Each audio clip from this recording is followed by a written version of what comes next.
अगर इस लेक्चर से रिलेटेड आपको कोई क्वेरी है तो आप मुझे इन सोशल मीडिया प्लेटफॉर्म में फॉलो कर सकते हैं और फर्दर लेक्चर की अपडेट्स के लिए आप चैनल को सब्सक्राइब कर सकते हैं। तो नेक्स्ट क्वेश्चन है क्वेश्चन नंबर 8, जहाँ पे हमसे कह रहा है show that relation R in set A set given है जिसमें एलिमेंट 5 है 1 2 3 4 5 given by R is equals to mod a minus b is even, यानी कि जो भी ऑर्डर्ड पेयर आएंगे कहाँ से आएंगे, ए क्रॉस ए से आएंगे, वो इस कंडीशन को अगर फुलफिल कर रहे हैं तो वो रिलेशन के सेट में चले जाएंगे। तो हमें देखना है कि ये रिलेशन इक्विवेलेंस रिलेशन होगा या नहीं होगा, यानी कि अगेन रिफ्लेक्सिव, सिमेट्रिक और ट्रांजिटिव के बारे में देखना है। ठीक है, इसके बाद जो भी क्वेश्चन लिखा हुआ है इसको अभी देखेंगे, हम नेक्स्ट फ्रेम में देखेंगे। पहले रिफ्लेक्सिव और सिमेट्रिक देख लेते हैं किस तरीके से लिखना है जिससे कि हमारे बोर्ड में ज़्यादा से ज़्यादा मार्क्स स्कोर हम कर सकें, तो वो चीज़ देखते हैं। रिफ्लेक्सिव के लिए हमारे पास डेफिनेशन वही जो भी हमने अभी तक लिखते हुए आ रहे हैं वही हमारे पास डेफिनेशन है। अच्छा, कंडीशन हमें मालूम है, कंडीशन क्या कहती है, ए सेट के पास जाओ, वहाँ जितने भी एलिमेंट्स हैं उनका अगर ordered pair A comma A type का, यानी कि अगर मैं कहूँ 1,1, 2,2, 3,3, 4,4 और 5,5, ये जस्ट हम अभी ऑब्जर्व कर रहे हैं। ऑब्जर्व यानी कि एग्जाम्पल लेके समझ रहे हैं कि ये रिफ्लेक्सिव हो भी रहा है या नहीं हो रहा है।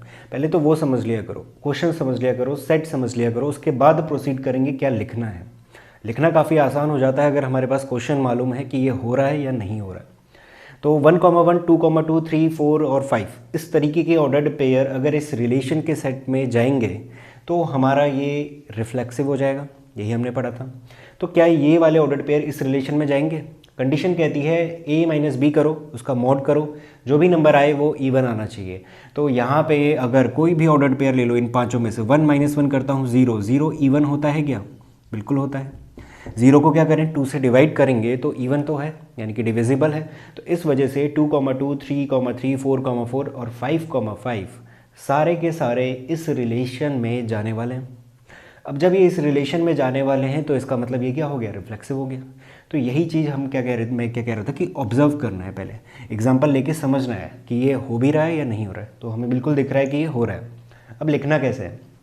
अब लिखने के लिए वही तरीका अपनाएंगे जो इससे पिछले क्वेश्चन में हमने करा था, लगभग सेम रहने वाला है हर क्वेश्चन में। ठीक है, इस वजह से इसके बाद के जितने भी क्वेश्चन हैं वो काफ़ी इंपॉर्टेंट हो जाते हैं। तो यहाँ पे हम क्या लिखेंगे, here relation R is reflexive. Relation R reflexive है as A comma A belongs to R. अच्छा, इस टाइप का ऑर्डर्ड पेयर इस रिलेशन में जा रहा है, इस वजह से ये रिलेशन रिफ्लेक्सिव है। अब क्यों जा रहा है वो भी लिख दीजिए, बिकॉज a माइनस ए का mod is equals to 0 and 0 is even, that's it, hence R is reflexive. तो वही सारी बातें हैं, उसी चीज़ को हमने एक जनरल वे में लिख दिया और साथ के साथ इस क्वेश्चन की जो कंडीशन है उसे भी एक्सप्लेन कर दी। तो कहने का कुल मिला के इतना मतलब है कि इस रिलेशन में ये R जो भी गिवन है वो रिफ्लेक्सिव है, क्योंकि हमारे पास जो a कॉमा ए टाइप का ऑर्डर्ड पेयर है उसको अगर हम इस कंडीशन के अकॉर्डिंग रखते हैं जो कि है मॉड a माइनस ए, हमें हमेशा मिलने वाला है 0, और 0 क्या होता है, इवन होता है, इस वजह से हेंस R इज़ रिफ्लेक्सिव। तो इसको तो जो हमने यहाँ एग्जाम्पल में ऑब्जर्व करा उसी बात को हमने इन जनरल वे में यहाँ पे लिख दिया। तो यही तरीका है और लगभग हर क्वेश्चन में हम इसी तरीके से लिखने वाला। अच्छा, अब सिमेट्रिक की कंडीशन। सिमेट्रिक की कंडीशन कहती है कि A1, A2 टाइप का अगर ऑर्डर्ड पेयर रिलेशन में है तो A2, A1 टाइप का भी इस रिलेशन में होना चाहिए। तो देखते हैं है या नहीं है। अब इसको ऑब्जर्व करने के लिए अगेन हम क्या लेंगे, एग्जाम्पल ले लेते हैं। एग्जाम्पल के तौर पे मैं यहाँ पे अभी फ़िलहाल ले लेता हूँ 1,3। ठीक है, 1,3 एक एग्जाम्पल काफ़ी है समझने के लिए, एक और ले लेंगे अगर समझ में, एक और ले लेंगे अगर कोई डाउट रहा तो। 1,3, अब 1,3 इस रिलेशन की कंडीशन में जाएगा, पहले तो ये चेक करना है। इसके लिए होना क्या चाहिए, मॉड 1 - 3 करने पे जो भी नंबर मिले वो इवन होना चाहिए। तो ये कितना आएगा, मॉड के अंदर -2 और उसकी वैल्यू कितनी हो जाएगी 2, तो 2 क्या होता है, इवन होता है। तो इसका मतलब 1,3 इस रिलेशन में तो जाएगा। तो अगर इसकी पोजीशन चेंज कर दे, यानी कि 3 आगे और 1 पीछे, तो मॉड 3 माइनस 1 अभी भी कितना रहेगा, 2 ही तो मिलने वाला है। पोजीशन चेंज करने से ज़्यादा से ज़्यादा क्या फ़र्क हो जाएगा, हमारे पास जो मॉड के अंदर साइन है वो अलग आएगा। इस वाले केस में -2 आया था, मॉड के बाहर जैसे ही आया पॉजिटिव बन गया। इस केस में मॉड के अंदर +2 था और बदले में भी हमें क्या मिला, 2 मिला। तो मॉड के अंदर साइन अलग अलग आ सकते हैं, बट जब हमारे पास फाइनल आंसर आएगा वहाँ पे वैल्यू तो हमारे पास सेम रहने वाली है, ठीक है, क्योंकि हमें क्या मिलेगा, पॉजिटिव नंबर मिलेगा हर बार।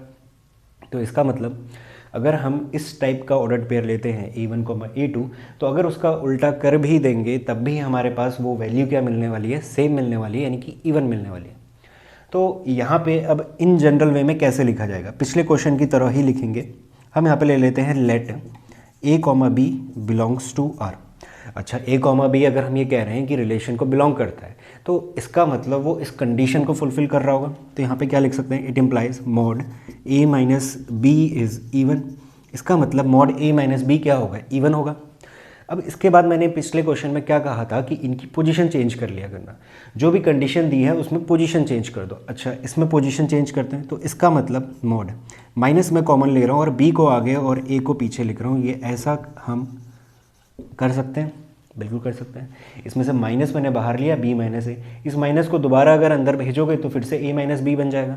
तो यहाँ से यहाँ और यहाँ से यहाँ जाया जा सकता है, तो इसकी जगह पे मैंने ये लिख दिया, ठीक है। अब मॉड की वर्किंग हमें पता है, मॉड के अंदर अगर कोई नेगेटिव है किसी भी तरीके का, मैंने -x लिख दिया, तो बाहर क्या मिल जाएगा, सिंपल x। इस मॉड के अंदर negative of B minus A पड़ा हुआ है, तो जब ये बाहर वैल्यू आएगी तो इसको क्या ऐसा नहीं लिखा जा सकता, इज़ इवन, बिल्कुल लिख सकते हैं। तो मॉड B माइनस A क्या हो गया, इवन हो गया। हम यहाँ पे थे, यहाँ पे पहुँचे और हम यहाँ पे आ चुके हैं। अब यहाँ पे पोजीशन ही तो चेंज हुई है। A, B की कंडीशन में अगर ordered pair A, B type का है तो उसकी कंडीशन क्या थी, मॉड A माइनस B। अब मैंने पोजीशन चेंज कर दी, मॉड B माइनस A, तो इसका ऑर्डर्ड पेयर कैसा रहेगा, B, A। इसका मतलब क्या हुआ, B, A भी क्या होगा, इवन होगा। तो कुल मिला के हमने क्या लेके चले थे, A, B रिलेशन को बिलोंग करता है, हमें क्या मिल गया, B, A भी क्या करता है, रिलेशन को बिलोंग करता है। अच्छा, इसके बाद एक और स्टेप में हम लिख सकते हैं ना, B, A belongs to R, क्योंकि वो क्या कर रहा है, इवन मिल रहा है, यानी कि इस कंडीशन को फुलफिल कर रहा है। अब इस कंडीशन को फुलफिल कर रहा है तो इसका मतलब B, A भी क्या होगा, रिलेशन के सेट में जाएगा। तो यहाँ पे हमने एज अ एग्जाम्पल ये चीज़ ऑब्जर्व करी कि ये सिमेट्रिक हो रहा है, एक ही एग्जाम्पल में ऑब्जर्व करा। अब ऐसा तो है नहीं कि इसमें बहुत एक ही एग्जाम्पल मिलने वाला, काफ़ी सारे मिलेंगे। आप कुछ और ले सकते थे, हम यहाँ पे 2, 4 का भी ले सकते थे। 2, 4 कर लो, मॉड 2 माइनस 4 -2 मिलेगा, वैल्यू 2 मिलनी है। इसका उल्टा कर दो 4, 2, तब भी हमें वैल्यू 2 मिलनी है। तो कुल मिला के एग्जाम्पल से हम कर सकते हैं, बट एग्जाम्पल से ज़्यादा 1 या 2 ही तो ले सकते हैं। सारे के सारे एग्जाम्पल लेने जाओगे तो क्वेश्चन का सॉल्यूशन काफ़ी लेंदी हो जाएगा। तो उस चीज़ को रिप्लेस हम ये जनरल तरीके से कर सकते हैं, और जहाँ तक ये तरीका बहुत आसान है, ठीक है। 1 या 2 या 3 क्वेश्चन में आप अप्लाई करोगे, उसके बाद खुद उन क्वेश्चंस को सॉल्व करोगे, तो वैसे ही चीज़ें, ये सारे स्टेप याद हो जाते हैं। तो इसके बाद आप सिंपल क्या लिख सकते हो, हेंस R इज़ सिमेट्रिक। तो इसका मतलब R क्या हो गया, सिमेट्रिक हो गया, ठीक है। हो सकता है ये वीडियो जो लेक्चर नंबर 5 है हमारे पास, ये लेंदी हो जाए, क्योंकि इसमें काफ़ी सारे क्वेश्चंस हैं और उन्हें एक एक करके समझाना, फिर यहाँ पे लिखना एट अ टाइम, वो काफ़ी लंबी प्रोसेस हो रही है। तो इन वीडियो की लेक्चर, मान लीजिए आपको एक पर्टिकुलर क्वेश्चन चाहिए, ले लेते हैं यही वाला क्वेश्चन नंबर 8 आपको चाहिए, बाकी 1 से लेकर 7 तक क्वेश्चन आपको नहीं चाहिए, यहीं पे आपको प्रॉब्लम आ रही है, तो आप यूट्यूब में क्वेश्चन नंबर डाल सकते हो, क्वेश्चन नंबर 8, एक्सरसाइज डाल देना, एक्सरसाइज कौन सी 1.1 है, और पीछे से अगर आप लर्निंग एकेडमी डालते हो तो मेरी ही वीडियो आपको शो हो जाएगी, इसमें पर्टिकुलर ये क्वेश्चन होगा। इसी तरीके से कोई भी क्वेश्चन किसी भी चैप्टर का अगर आपको चाहिए तो आप उस क्वेश्चन नंबर को डालो और पीछे से लर्निंग एकेडमी ज़रूर लिखना, तो मेरी ही वीडियो आपको शो हो जाएगी जिसमें सिर्फ पर्टिकुलर वही क्वेश्चन होगा। तो आपका ये पूरा टाइम जो सर्चिंग में जाएगा, ये 50 मिनट या फिर उससे भी ज़्यादा मिनट की वीडियो हो सकती है। इसमें अगर आपको पूरे के पूरे क्वेश्चंस नहीं देखने हैं, सीधे जंप करना है एक पर्टिकुलर क्वेश्चन में, तो आप ऐसा भी कर सकते हैं। ट्रांजिटिविटी प्रूफ करनी है, ट्रांजिटिविटी के लिए डेफिनेशन लिखी जाएगी। उसके बाद करने का क्या तरीका है वो देखते हैं। सेट हमारे पास गिवन है, सेट 1 2 3 4 5 है। रिलेशन में कौन से ऑर्डर्ड पेयर जाएंगे जिनका कि मॉड करने पे और सब्ट्रैक्ट करने पे क्या है, इवन नंबर मिले। तो करने का वही अगेन सेम तरीका है, मैं यहाँ पे ले लूँगा let A, B belongs to R। आप X, Y belongs to R ऐसा भी लिख सकते हैं, A, B belongs to R। इसका मतलब क्या होगा कि मॉड A माइनस B क्या है, इवन है, ठीक है। And b comma c belongs to R, इसका क्या मतलब होगा, mod b minus c is even, इस बात का भी सेम मतलब निकल के आएगा, ठीक है। इसको फर्दर थोड़ा और सिंप्लीफाई करते हैं। सिंप्लीफाई करने का पर्पज़ यही है क्योंकि ए और बी यानी कि फर्स्ट और सेकंड इक्वेशन से हमें क्या करना है, कंक्लूजन डिराइव करना है। किसके लिए, ए और सी के लिए। अच्छा, ए माइनस बी किसके अंदर है, मॉडुलस के अंदर लगा हुआ है। अब एक बात बताना, मॉड के अंदर ए माइनस बी की वैल्यू है, ये अगर निगेटिव आए या पॉजिटिव आए, कुछ भी आए, मॉडुलस अपना काम कर देगा, ठीक है। बट एक चीज़ बताना, ए माइनस बी अगर पॉजिटिव आ रहा है या नेगेटिव आ रहा है, कुछ भी आ रहा है, रहेगा तो वो इवन नंबर ही, क्योंकि हमारे पास 2 लिखूँ या -2 लिखूँ, दोनों ही क्या कहलाते हैं, इवन नंबर कहलाते हैं। ये भले ही क्या हो रहा है, 2 से डिविजिबल हो रहा है, बट नेगेटिव का -1 देगा, ये भी 2 से डिविजिबल हो रहा है, पॉजिटिव का 1 देगा। इस केस में यानी कि जब मॉड लगाया जाएगा तो दोनों ही क्या बन जाएंगे, प्लस बन जाएंगे, ठीक है। बट एक चीज़ समझना, ए माइनस बी, अगर मैं सिर्फ ए माइनस बी कह रहा हूँ, मॉड हटा रहा हूँ, ए माइनस बी कह रहा हूँ, तो क्या वो इवन होगा या नहीं होगा, बिल्कुल होगा। वो या तो 2 आ सकता है या फिर -2 आ सकता है, वो या तो 4 आ सकता है या फिर -4 आ सकता है। प्लस का तो तब बनेगा जब मॉड लगेगा। मैं यहाँ से मॉड हटाना चाह रहा हूँ, मॉड हटाने के लिए क्या मैं यहाँ से ये बात कह सकता हूँ, implies a minus b is even, बिल्कुल कही जा सकती है। सिर्फ अंदर वाला पोर्शन जो कि ए माइनस बी है वो क्या है, इवन है, तो वही बात मैंने यहाँ पे लिखी, ठीक है। इसको मैं मार्क कर दूंगा 1। सेम चीज़ यहाँ पे भी मैं कहूँगा b minus C is even, इसको भी मार्क कर दिया हमने 1 2। अब फ्रॉम 1 एंड 2, अब क्या लिखा जाएगा, फ्रॉम 1 एंड 2, इन दोनों इक्वेशन को एक बारी ऐड करना, यानी कि A minus B plus B minus C is even. ऐसा मैंने क्यों लिखा, ऐसा इसलिए लिखा, आप यहाँ पे लिखोगे sum of 2 even numbers is always even. अगर किन्हीं 2 इवन नंबर का हम सम कर रहे हैं तो वो हमेशा क्या देगा, इवन नंबर देगा। चाहे तो आप चेक कर सकते हो। अब देखो 2 नंबर कौन से हैं वो, एक तो ये रहा पहला नंबर, ये कंप्लीट दूसरा नंबर ये रहा। मैंने बोला ना a माइनस बी इवन है तो पहला नंबर ये हो गया, b माइनस सी इवन है तो दूसरा नंबर ये हो गया। तो sum of 2 even number is always even, तो वही बात तो मैंने लिखी, मैंने दोनों का सम कर दिया और मैंने लिखा इज़ इवन, ठीक है। तो ये और ये सारा प्रोसीजर, ये जितना भी लिखा हुआ है काफ़ी इंपॉर्टेंट है इस क्वेश्चन के लिए, क्योंकि पहली बार हम ऐसा कर रहे हैं कि 2 इक्वेशन को मैंने यहाँ पे ऐड करवा दिया। तो ऐसा भी किया जाता है ट्रांजिटिविटी लाने के लिए। अब देखो होगा क्या, ये दोनों नंबर a माइनस बी और b माइनस सी मैंने ऐड कर दिया, ठीक है। आप भी ऐड करो, ऐड करने पे माइनस बी प्लस कैंसिल हो गया। यहाँ से क्या हुआ, यहाँ से ये हुआ कि a minus C is even आया, है ना, a माइनस सी इवन आया, ठीक है। अब a माइनस सी जो भी आया हमें नहीं मालूम क्या होगा, वो प्लस का 4 भी हो सकता है, वो माइनस का 4 भी हो सकता है, बट हमारी कंडीशन कहती है कि मॉड लगा होना चाहिए। तो मैं यहाँ पे क्या कर देता हूँ, मॉड लगा देता हूँ। अगर मैंने mod a minus C is even अगर ऐसा लिखा तो क्या ये बात गलत हो जाएगी, बिल्कुल नहीं होगी, क्योंकि 4 मिले चाहे -4 मिले दोनों तो हैं इवन। मॉड लगाने से बस इतना फ़र्क पड़ रहा है कि नेगेटिव वाला प्लस हो जाएगा और प्लस वाला ऑलरेडी प्लस ही है, तो मॉड लगाने से कोई फ़र्क नहीं पड़ने वाला। तो यहाँ से ये हुआ, यहाँ पे भी हम लिख देंगे implies a minus C is even, ये रीज़न लिखना बिल्कुल ज़रूरी है। फिर हमने लिखा mod a minus C is even. इस वाले स्टेप के लिए आप रीज़न लिखो ना लिखो, ये अंडरस्टूड वाली बात है। एग्जामिनर को पता चल जाएगा कि आपको इस बात की नॉलेज है कि a minus C is even लिखा जाए या फिर mod a minus C is even लिखा जाए। इस बात का इवन होने से कोई लेना देना नहीं है, बस चेंज होगा तो क्या, साइन चेंज होगा, ठीक है। तो हमें क्या मिला, mod a minus C is even, यानी कि रिलेशन मिला। इस बात को हम क्या लिख सकते हैं, इस बात को हम लिख सकते हैं कि a comma c belongs to r। हो गया प्रूफ। हम क्या लेके चले थे, a कॉमा बी आर को बिलोंग करता है, ये सारा कंक्लूजन निकाला। b कॉमा सी आर को बिलोंग करता है, ये सारा कंक्लूजन निकाला। दोनों इक्वेशन को ऐड कर लिया, फ्रॉम 1 एंड 2 मैंने ये सारी चीज़ें लिखी, रीज़न वगैरह सब कुछ लिखा।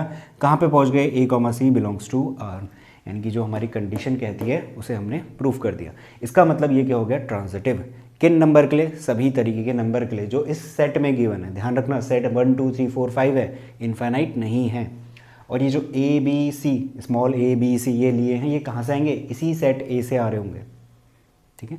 तो जहाँ तक है ये केस समझ में आ चुका होगा ट्रांजिटिविटी वाला। तो इस क्वेश्चन का जो अगला पार्ट है जो यहाँ से शुरू होगा, show that all elements of 1 3 5 are related to each other and elements of 2 4 are related to each other but no element of 1 3 5 is related to any element of 2 4। शुरुआत जब इस क्वेश्चन को देखते हैं तो बहुत ही कॉम्प्लिकेटेड लगता है, बट काफ़ी इजी है। मैं समझाऊंगा तो बिल्कुल अच्छी तरीके से समझ में आ जाएगा। देखिए करना क्या है, यहाँ पे बोलता है कि शो दैट, पहले तो मैं इसको कॉम्प्लेक्सिटी जो भी है उसको रिड्यूस करने के लिए मैं इसको 3 पार्ट में समझाने वाला हूँ। पहला पार्ट तो ये रहेगा, पहली बात, show that all elements of 1 3 5 are related to each other. पहले तो ये शो कर लेते हैं और ये समझ लेते हैं कि इस बात का मतलब क्या है। ठीक है, पहले तो वही समझ में नहीं आता कि ये कहना क्या चाह रहा है। तो मैं यहाँ पे लेट कर देता हूँ, let B is equals to 1 3 5 कि ये सेट का मैं एक नया नाम दे रहा हूँ बी। ए नहीं ले सकते क्योंकि ए उसने ऑलरेडी क्वेश्चन में गिवन था, तो मैंने बी ले लिया। अब वो यहाँ पे ये कहना चाह रहा है, इस क्वेश्चन में ये कहना चाह रहा है, जो इतना सा क्वेश्चन है, कि ये जो सेट बी है ना जिसमें एलिमेंट 1 3 5 पड़े हुए हैं, ये खुद एक दूसरे के साथ रिलेटेड है। खुद यानी कि बी के साथ आपस में रिलेटेड है। अच्छा, रिलेटेड है कहने का क्या मतलब है? रिलेटेड है कहने का ये मतलब है कि इस सेट के एलिमेंट इस सेट के एलिमेंट के साथ रिलेशन में है। अच्छा, वो रिलेशन कहाँ से आएगा? वो रिलेशन इसी क्वेश्चन का लिया जाएगा, क्योंकि इस वाले क्वेश्चन में जब उसने शुरू करा शो दैट वगैरह, यहाँ पे रिलेटेड तो बोला उसने, बट ये नहीं बोला क्या, कौन सा रिलेशन। तो बाय डिफ़ॉल्ट जो क्वेश्चन में आपको रिलेशन गिवन होगा ना, क्योंकि इसके बाद के भी कुछ क्वेश्चंस में इसी टाइप का क्वेश्चन बना के देगा, तो बाय डिफ़ॉल्ट आपको कौन सा रिलेशन लेना है, ये वाला। तो इस तरीके के क्वेश्चंस आपको देखने को मिल सकते हैं जब वो क्या करता है, इक्विवेलेंस रिलेशन प्रूफ करो कहता है, उसके बाद दे देता है इस तरीके के क्वेश्चन। तो क्वेश्चन काफ़ी इजी है, बस एक बार समझ में आ जाए तो हर क्वेश्चन में वही अप्लाई करना है। तो पहला मैंने क्या बोला, बी, ये रहा हमारे पास बी सेट। इस वाले को हम अलग सेट से बोलेंगे, सी कह देंगे। ठीक है, तो फिलहाल तो ये देखते हैं कि बी सेट रिलेटेड रहेगा टू ईच अदर यानी कि उसके जो एलिमेंट्स है एक दूसरे के साथ रिलेटेड रहेंगे। तो इसका मतलब बी सेट रिलेटेड है बी सेट के साथ। कौन से रिलेशन के साथ? इस रिलेशन के साथ। इस चीज़ को ऑब्जर्व करते हैं, बी क्रॉस बी करेंगे। अब बी क्रॉस बी में आपके पास किस तरीके के ऑर्डर्ड पेयर आएंगे, 1 1 1 3 1 5। कम एलिमेंट है तो मैं सारे के सारे ऑर्डर्ड पेयर लिख दे रहा हूँ, 3 1 3 3 3 5 एंड आखिरी में 5 1 5 3 और 5 5। तो इस तरीके के इसमें ऑर्डर्ड पेयर आने वाले हैं। ठीक, अच्छा, रिलेशन के सेट में कौन से ऑर्डर्ड पेयर जाएंगे? जो इस कंडीशन को फुलफिल करेंगे। उसने रिलेटेड वर्ड यूज़ करा है, यानी कि ये रिलेशन की बात कर रहा है, तो सब कुछ वही तो हो गया जो अभी तक हम सीखते हुए आ रहे थे। कुछ नया है ही नहीं इसमें, बस ये रिलेशन को लो और देखो कि इसमें कौन कौन से ऑर्डर्ड पेयर इस रिलेशन की कंडीशन को फुलफिल कर रहे हैं। चेक करते हैं, 1 - 1 करोगे 0 मिलेगा, 0 इवन होता है 1 - 3 करोगे मॉड लगाया हुआ है। ठीक है, -2 करोगे तो +2 मिल जाएगा, इवन होता है। 1 5 3 1 कितने कोई भी ऑर्डर्ड पेयर ले लो आप इसमें, 5 3 सबको सब्ट्रैक्ट करके मॉड लगाओगे तो इवन नंबर ही मिलने वाला है। यानी कि बी क्रॉस बी में जितने भी ऑर्डर्ड पेयर्स हैं सारे के सारे रिलेशन की कंडीशन को फुलफिल कर रहे हैं। इसका मतलब क्या मैं यहाँ पे कह सकता हूँ कि जो रिलेशन है वो कंप्लीट बी क्रॉस बी है? बिल्कुल है ना। तो इसका मतलब क्या शो हो गया, यही तो शो हुआ कि ये सेट जिसको कि हमने बी नाम दे दिया, इसके हर एक एलिमेंट एक दूसरे के साथ रिलेटेड है। उसने मांगा था ना टू ईच अदर, यानी कि 1 3 5 के साथ ही रिलेटेड है। कौन सा रिलेशन? ये वाला रिलेशन। तो हमें दिख तो रहा है, ऑब्जर्व हो गया हमें फुलफिल होते हुए। अब इतना पोर्शन लिखने के बाद अब आप क्या करोगे, यानी कि क्वेश्चन का जो फॉर्मेट है वो क्या लिखना है वो मैं लिख देता हूँ।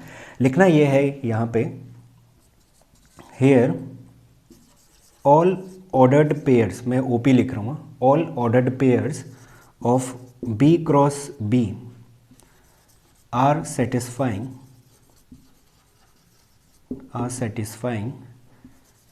our relations condition। यहाँ पे हो क्या रहा है, बी क्रॉस बी में रहने वाले जितने भी ऑर्डर्ड पेयर्स हैं वो हमारी रिलेशन की कंडीशन को फुलफिल कर रहे हैं। Are satisfying our relations condition that is mod a minus b is even. अब दैट इज के बाद